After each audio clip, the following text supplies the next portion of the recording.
Guys, welcome back to Kalyani vlogs. మీరు కనుక నా ఛానల్ ఫస్ట్ టైం చూస్తుంటే ఖచ్చితంగా లైక్, షేర్ ఇంకా సబ్స్క్రైబ్ చేసుకోండి మర్చిపోకుండా. ఈరోజు రెసిపీ వచ్చేసి టమాటో రసం అనమాట. ఇది వచ్చేసి చాలా టేస్టీగా ఉంటుంది, లైట్ ఫుడ్ అనమాట. సో ఫస్ట్ వచ్చేసి దీనికోసం చింతపండు అయితే నానబెట్టుకోవాలి. చింతపండు నానబెట్టుకున్న తర్వాత ఇందులోకి ఒక టమాటో వేసుకొని చేత్తోనే స్మాష్ చేసుకోవాలన్నమాట. ఫుల్ స్మాష్ అయిపోయేంత వరకు. మనం గ్రైండ్ చేసిన దానికన్నా టేస్టీగా వస్తుంది ఇలా చేతితో స్మాష్ చేసి వేసుకుంటే. ఇంకొక మిక్సర్ జార్ తీసుకొని ఇందులోకి 1 టేబుల్ స్పూన్ జీలకర్ర ఇంకా అలాగే 1 టేబుల్ స్పూన్ మిరియాలు వేసుకోవాలన్నమాట. వేసుకొని వీటిని బాగా గ్రైండ్ చేసుకోవాలి.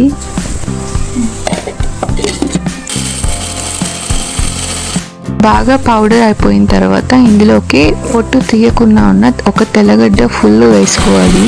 వేసుకొని అలాగే గ్రైండ్ చేయాలన్నమాట. చూడండి, ఇలాగైతే బాగా గ్రైండ్ అయిపోవాలి. దాని తర్వాత రోట్లో ఇలాగ టేస్ట్ కోసం ఒక 2-3 గ్రీన్ చిల్లీస్ వేసుకొని బాగా దంచుకోవాలన్నమాట. అలాగే ఇందులోకి కొద్దిగా కట్ చేసిన కొత్తిమీర కూడా వేసుకొని బాగా దంచుకోవాలి. ఇలా చేసి వేస్తే ఏంటంటే కొంచెం టేస్ట్ బాగా వస్తుంది అనమాట. మీరు కావాలంటే ఇలా ట్రై చేయొచ్చు. తర్వాత ఇంకా స్టవ్ ఆన్ చేసి బౌల్ పెట్టి ఆయిల్ వేసుకొని ఇందులోకి ఆవాలు వేసుకోవాలన్నమాట. ఆవాలు వేసిన తర్వాత కాస్త చిట్లిన తర్వాత ఇందులోకి టేస్ట్కి తగ్గంత రెడ్ చిల్లీస్ వేసుకోవాలి. కారం చూసి వేసుకోండి, బికాజ్ మనం గ్రీన్ చిల్లీస్ కూడా వేస్తున్నాం కదా. సో బ్యాలెన్స్డ్గా వేసుకోండి, లేదంటే కారం ఎక్కువ అయిపోతుంది. సో ఇలాగ రెడ్ చిల్లీస్ వేసిన తర్వాత మనం ఆల్రెడీ దంచి పెట్టుకున్న గ్రీన్ చిల్లీ కొరియాండర్ ఉంది కదా, అది కూడా వేసుకునేసి కాస్త వేయించుకోవాలన్నమాట.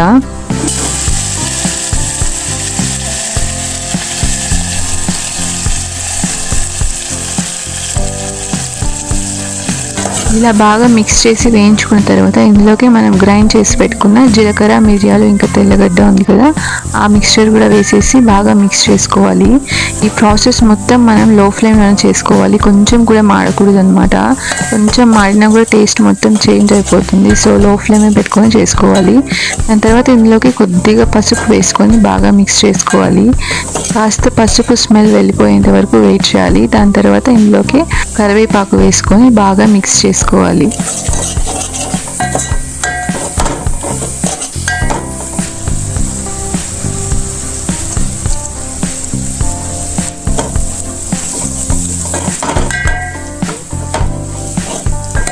చూస్తున్నారు, చూడటానికి టెంప్టింగ్గా ఉంది. ఇంకా దాని తర్వాత ఒక స్మాల్ టొమాటో కట్ చేసుకొని ఇందులోకి వేసుకొని బాగా టొమాటో మగ్గిపోయేంత వరకు మిక్స్ చేసుకోవాలి. ఇలా అయిన తర్వాత ఇందులోకి ధనియాల పొడి వేసుకొని మిక్స్ చేసుకోవాలన్నమాట. చూసారు కదా, ఇలా అయితే వచ్చిన తర్వాత మనం ఆల్రెడీ చింతపండు నానబెట్టుకున్నాం కదా, అందులోకి టొమాటో కూడా స్మాష్ చేసుకున్నాం. ఆ వాటర్ అయితే ఇందులోకి వేసేయాలన్నమాట. మనం చింతపండు వేయకూడదు ఇందులోకి, చింతపండు సపరేట్గా ఉంచుకోవాలి. సో అందుకని చెప్పేసి అయితే ఇలా హ్యాండ్ పెట్టైనా వేసుకోవచ్చు, లేదా మీరు స్ట్రైనర్ యూస్ చేసైనా వేయచ్చు. సో చూసారు కదా, ఇలాగ చింతపండు సపరేట్ చేసేయాలన్నమాట. సో ఇలా వేసిన తర్వాత దీన్ని కాస్త లో ఫ్లేమ్లోనే బాయిల్ అవ్వడానికి పెట్టాలి. హై ఫ్లేమ్లో అస్సలు పెట్టకూడదు, ఇది బాయిల్ అవ్వకూడదు అనమాట. దాని తర్వాత ఇందులోకి టేస్ట్కి తగినంత సాల్ట్, ఇంకా లాస్ట్లో కొద్దిగా కొత్తిమీర చల్లేసి కాస్త బాయిల్ అవ్వనివ్వండి. ఇదిగోండి, ఇలా కాస్త బాయిల్ అవుతుంది అని అనిపించినప్పుడు ఆఫ్ చేసేయండి, అంతే. ఫుల్ బాయిల్ అస్సలు అవ్వనివ్వకండి. సో ఇంతే అనమాట, simple and easy tasty tomato రసం. మీరు కూడా ఖచ్చితంగా ట్రై చేయండి. అండ్ ఆల్సో మీకు ఎలా కుదిరిందో కమెంట్ అయితే చేయండి.